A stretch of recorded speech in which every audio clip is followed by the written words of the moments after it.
These fluff balls have been making a mess of their water. I just had to empty out a bunch of bedding and poo. So today, I'm going to show you how to make a covered chicken waterer using an old plastic container and chicken nipples. No, not like that. These. This is a great way to save money, recycle materials, and keep your chicken's water cleaner than traditional bowls. So let's jump right in. First, pick a strong plastic container. There's a few things that I've found that work great. Old Tupperware containers, like these ones, have had a few too many spaghetti dinners, so it's time to retire them. 5-gallon buckets. A lot of times you can find these for cheap or free from restaurants. It's worth asking around rather than spending money and buying something new. 4-gallon buckets. These are that square kind. This is what a lot of my dried food comes in, so I have a lot of these on hand.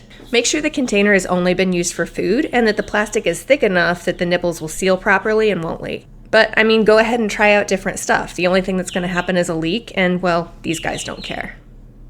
Hush. First, figure out where the nipples will go. You want them close to the bottom. On larger containers, you can install a couple. Try to space them out so that multiple chickens can drink at the same time. Next, drill your holes where you made the marks.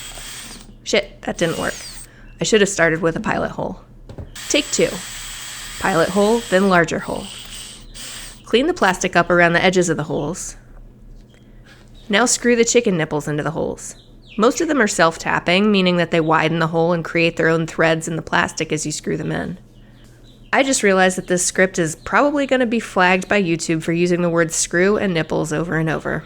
Now fill the container with water and test each nipple by tapping it. You should see small drops of water come out when the pin moves. That means it's working.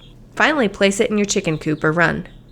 You can set it on a block or hang it with some rope or wire. Ideally, the nipples should sit just about chicken head height so they can easily reach them. And that's it for today. I'll see you next time.